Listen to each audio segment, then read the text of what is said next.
Hey, Donna, how are you? Doing all right. Can you hear me all right, sir? Yeah, you sound great. Okay. One question. If, Yes, if I screw up, first of all, tell me. sure.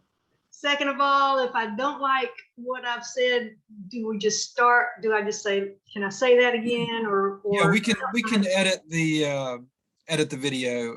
So it is recording, but we've got tools that we can cut things. So just let me know, and I'll mark down, like a time you wanna redo. But more than likely, the way the videos will work is like we'll post them to the YouTube account, and then the plan is to kind of collate different interviews. So we won't use everybody, but have like maybe some sort of DVD or something that would be something that people could check out from the library if they're interested.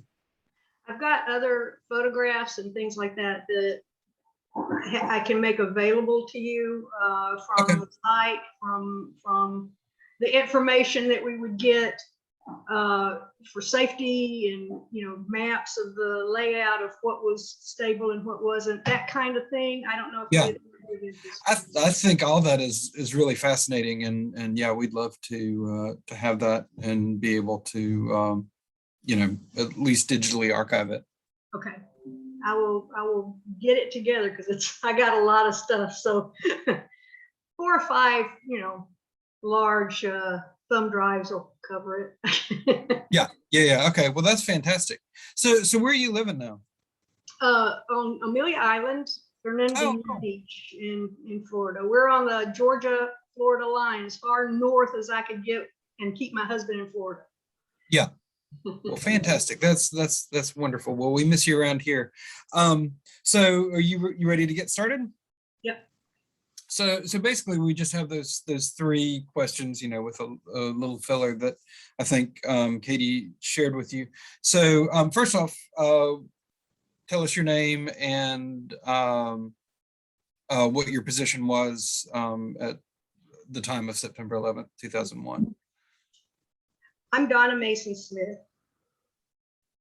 On September 11th, 2001, I was a firefighter, paramedic, and lieutenant at the Mountain Brook Fire Department, station number 3. At that particular day, I was off duty and heard about the planes beginning to hit. And at that point, I kind of mentally transitioned into the Alabama 1 Disaster Medical Assistant Team administrative office. Actually, I was second in command. I was a deputy commander. But I needed to get everybody together. So I went home and took on that role, and with a cell phone in one ear and a landline in the other, spent all day on telephones trying to reach people, get them ready to go. And so tell us a little bit about what you ended up doing, with those folks, and kind of those experiences in and around September 11th. On September 11th, we did a lot of planning. The federal government was a bit confused, at least as far as how to respond. They weren't going to step in and do anything unless New York wanted that help. The disaster team was a part of the federal government, a volunteer member of the National Disaster Response Team, and are not employees. So we had to wait until they got things figured out, who they wanted to send. Their teams all over the country. So they would start getting teams together and send them on. For us, they would tell me, okay, we need these people. And then 2 hours later, they called me back and said, never mind, we don't need it. And so it was a lot like that. At one point, we sent a team out to the airport because we were supposed to get a whole lot of burn victims being brought in from New York because New York hospitals were being overwhelmed. That never happened. They weren't finding living victims to treat.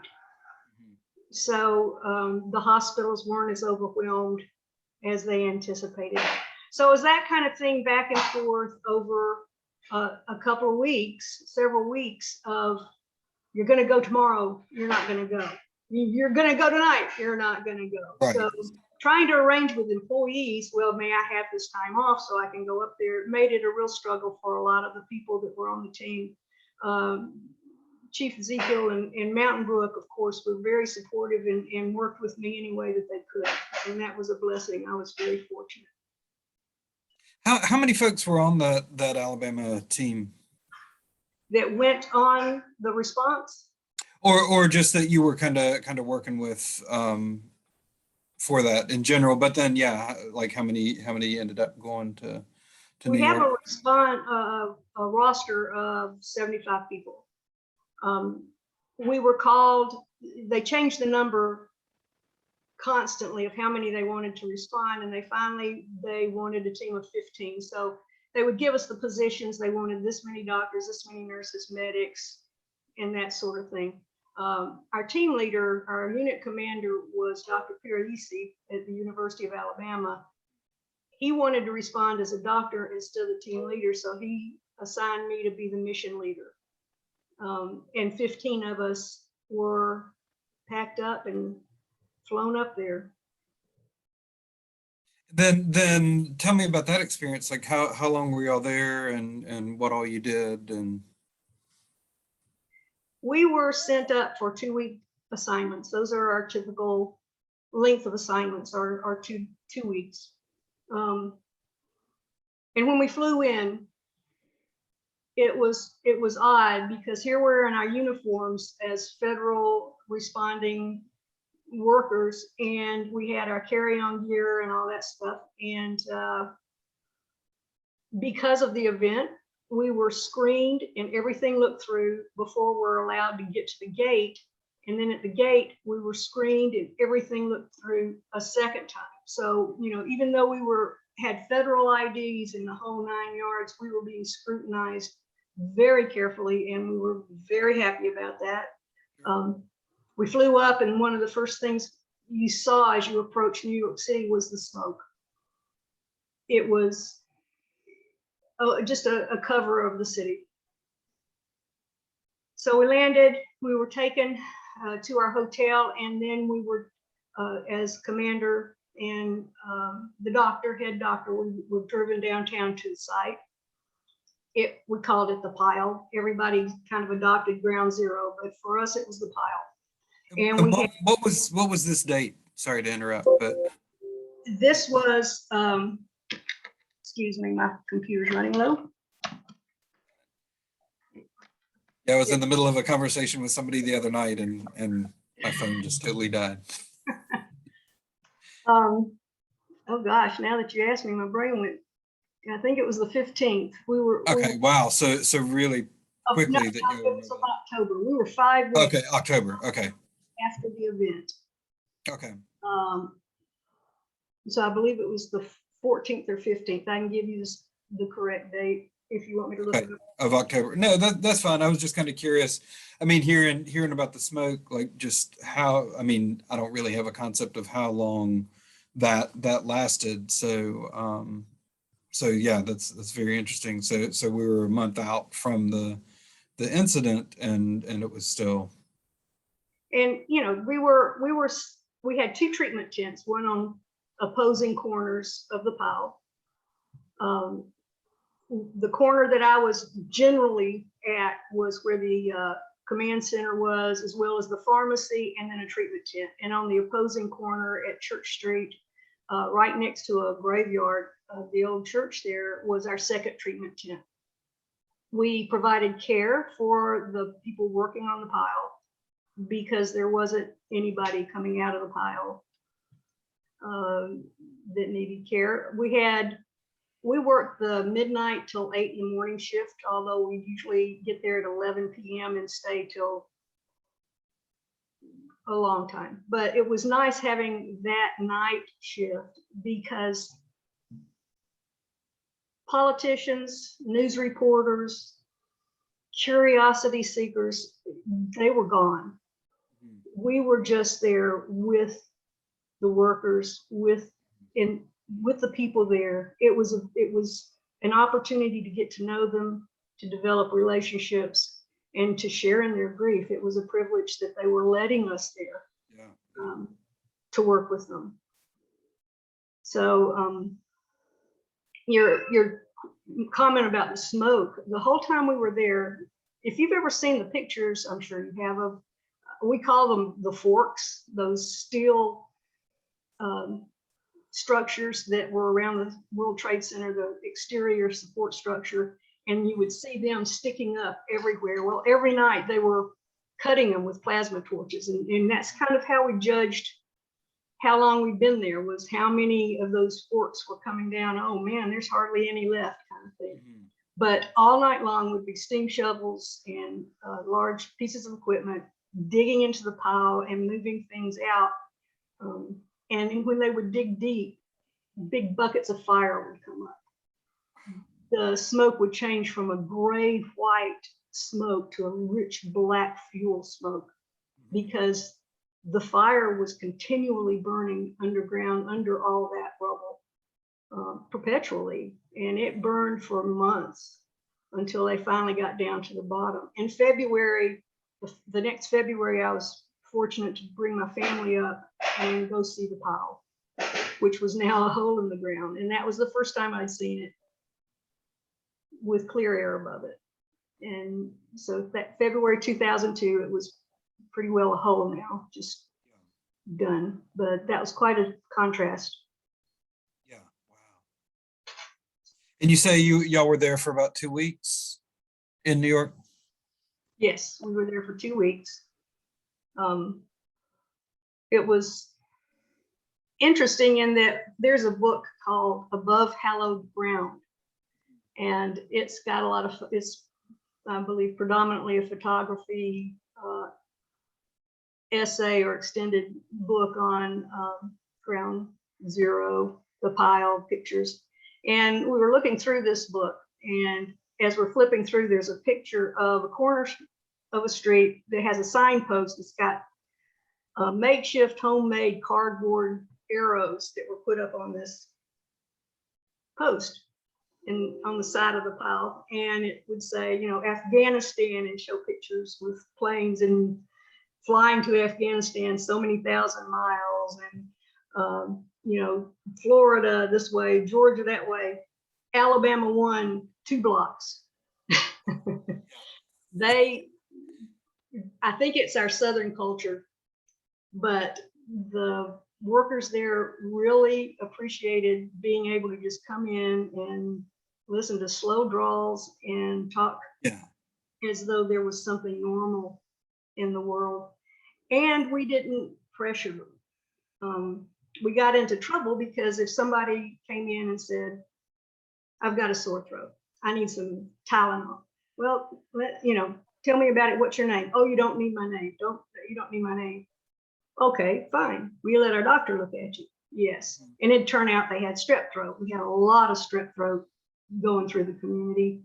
But they were afraid to give their name, because if something was wrong, they'd be pulled off the pile. And that was, they could not be pulled off the pile.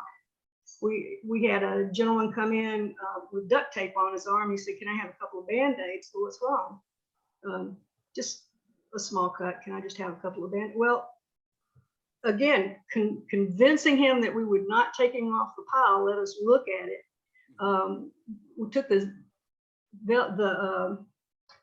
duct tape off his arm, and there was a large laceration that required many stitches. He was with duct tape on it. You can imagine trying to get the duct tape off, but he wasn't going to tell us his name. He wasn't going to tell us what was wrong unless we promised not to take him off the pile. That's dedication for sure. So the stories, I could spend all day telling you the stories about different people. I think a lot of them appreciated Alabama 1 because they would come in during the day. We want to see somebody from Alabama 1. Oh, they won't be here till midnight. Okay, we'll come back, and they'll leave. We had one gentleman, he was worked a plasma torch, cutting down the steel. Came in. I want to see Alabama 1. Well, they come in at midnight. He came back, and he had a 3rd-degree burn on his hand. It was and he just had stuff wrapped around it. We had a burn nurse. We happened to have a burn nurse on our team. And we made an agreement with him that if he would come in at the beginning of every shift and at the end of every shift and let her dress his injuries, that he wouldn't be pulled off a pile. The doctor would not have him yanked off. And he finally agreed. And that's what we did. Every morning he was there, every night he was there.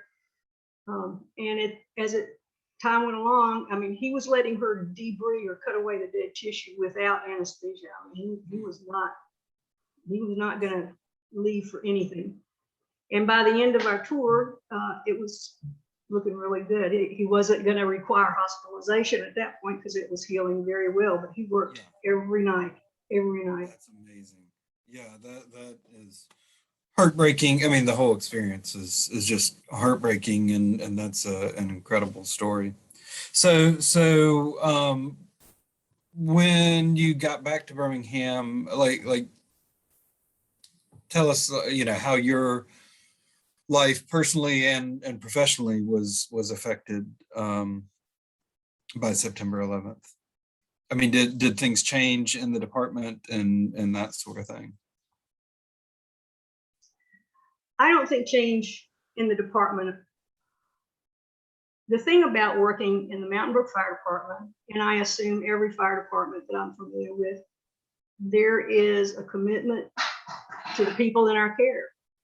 And it is a privilege and an honor to be able to come into your home and to take care of your problem. It is humbling. And I know the men that I worked with were very strong people, very well educated and constantly working to improve their skills. That continued on. There was a few people that were in the reserves that would go on deployment, and we of course were supporting them, sending packages for them and whoever was with them and that sort of thing, waiting for them to come home. As far as personal life, I don't think there was a change except an appreciation, first of all, for my family. My husband was taking care of our 3 kids the whole time I was gone, and all the responsibilities at the home. And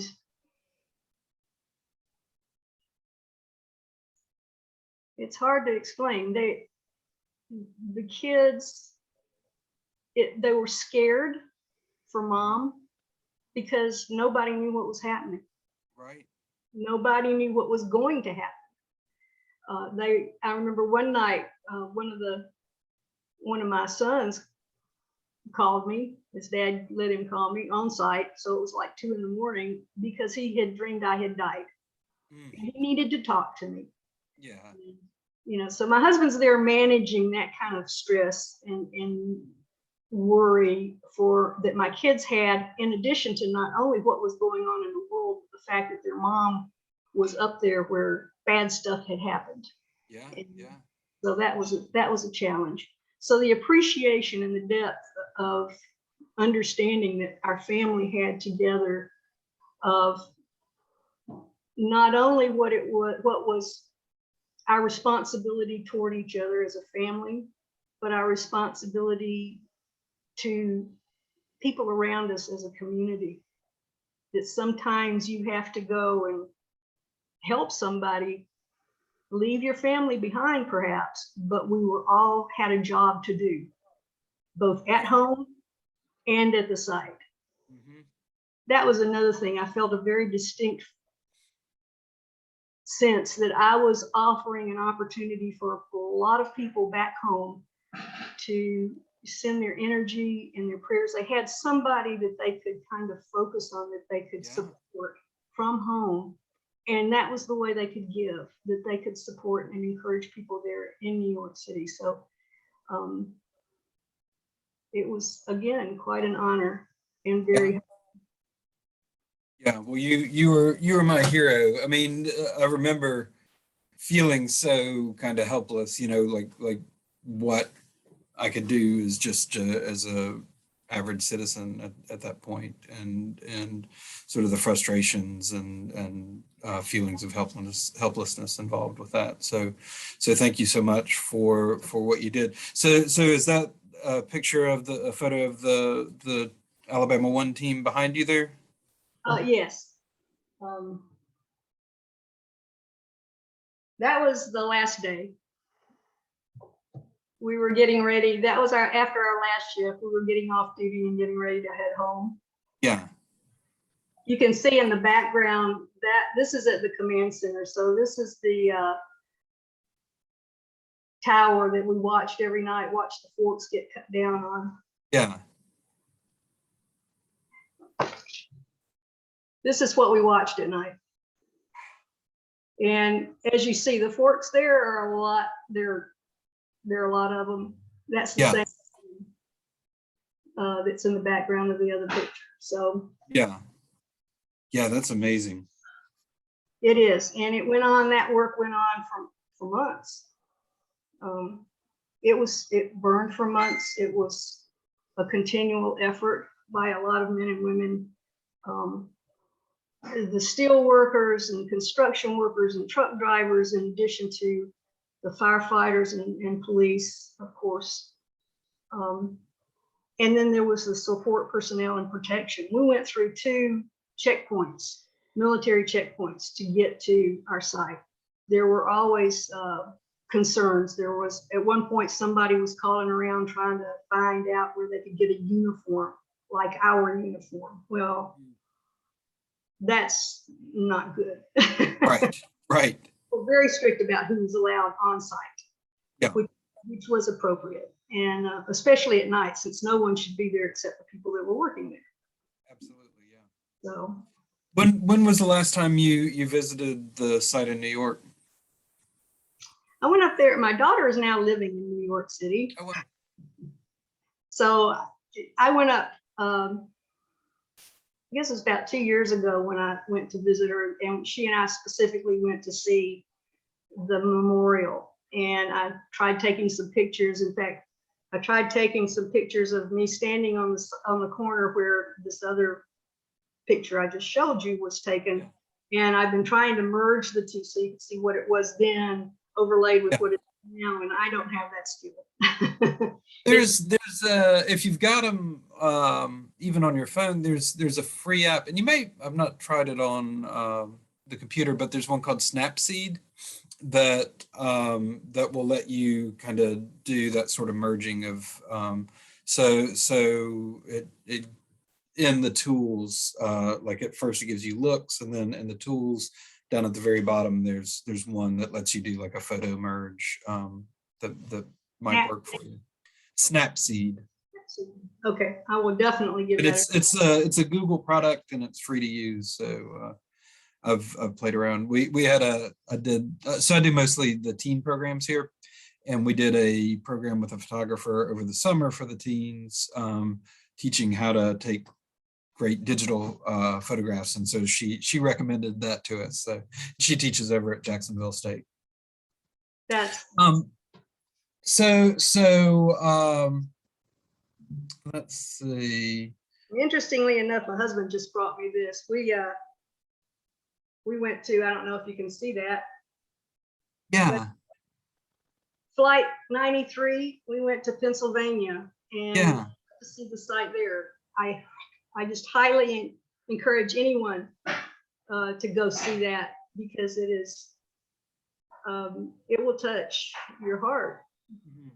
The community and the area is so isolated, and yet they came together, and the story of the flight and what happened on the flight, what happened afterwards, it's a very compelling story. So yeah, I need to, that is on my bucket list. I need to get up there. So what would you like people to know or remember about September 11th?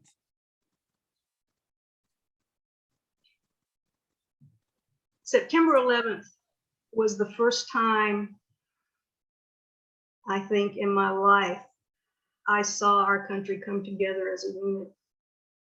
No matter your political standing or your religious beliefs or anything else, people came together to support each other and hold each other up. I expected to feel a lot of anger and a sense of wanting to get retaliation, wanting to get revenge when I was up there. And instead, it was a feeling of justice. We want justice, but we are going to be strong together. So the impact was asking God to hold us together, to be a strong and powerful and productive country. One of the things that we really were impressed by when we went to the Flight 93 memorial in Pennsylvania was the number of parents bringing their young children to see this place. And it was comforting to know that children were being taught what happened, where it happened, and how our country came together. I am hoping that that continues. I know when I look back over my life, when I was a kid, Pearl Harbor and World War II and dinosaurs were all in the same time slot. They were ancient history. And so I'm just hoping, for instance, my grandchild, Izzy, realizes that this, even though it was long ago, was not ancient history. It is current, and we have to stay vigilant and support each other continually. Absolutely, that is beautifully stated. Well, thank you so much. Is there anything else you'd like to share with us? Here's one story that is just hangs with me forever and ever. There was one gentleman that came in one morning with a pigeon. He was a truck driver, construction worker, and there was a pigeon in the middle of the road fluttering about, not doing well. He stopped his truck, blocked the road, picked this pigeon up and brought it to Alabama 1 DMAT. Said, fix it. I mean, this is a big burly guy, and he comes in and says, fix it. And the doctor looked at it and said, well, you know, maybe the best thing to do is put it out of its misery. And he snatched that bird up, cradled it in his arms and said, this is the only living thing I've gotten off this pile. You will fix it. And so we found the disaster vet team who takes care of the dogs and animals that are in a disaster, the search dogs and such, and took him and the pigeon back over to the vets. And he had the same discussion with the vets, and the vets had the feeling of, if we don't do something, he's coming back for revenge. That's the only revenge I could see in this event. And he left that pigeon with him, and a couple of days later he came back with tears in his eyes and said, it flew away. And you know, it's a silly story, it's a simple story, but that's part of what all of this was about, was coming together, trying to heal each other and let life go on. Yeah. So Beautiful. that was an important Yes. Yes, thank you so much for including that. Well, thank you so much, Donna, and we really appreciate you taking time to meet with us. And like I said, you are my hero, and I appreciate all you've done for Alabama, for Mountain Brook, and for our country. I think it's important for everybody to understand that it's not just the people that respond to disasters, it's the people at home. One of the things that amazed me was right off the corner, off site, right after the security, there was a building that had been set up by the Red Cross with meals and stuff for people coming off pilot, go up and get something to eat, just get away from the dust and then come back. And they had on their tables piles of letters that had been sent in, and I could just see it. Grade school, high school, kindergarten kids putting their painted handprints on the stuff, and it was covering all the tables. And you'd see these big people, strong people, reading these notes and looking at these pictures with such intensity, sometimes tears in their eyes, sometimes holding it in their hands with their head on the table asleep because they were so exhausted. So many of them stayed 24 hours a day, 7 days a week on the pile. I never realized that people actually read those notes that your teacher had you sign and write and all this. Go write a note to so-and-so. People actually read them. That's beautiful. We're actually going to do some interviews with some teachers, so that'll be nice to share with them. Let them know it's important. You just don't realize how important. Yeah. Well, thank you again. I really appreciate you so much. And if you're ever back up in Mountain Brook, please come over to the library and see us. I love your library. I've spent a lot of time there whenever I could. It's a great place. Yeah, I feel really lucky to be here. All right. Well, thank you so much, Donna. We'll talk to you soon. Thank you. Bye-bye. Bye-bye.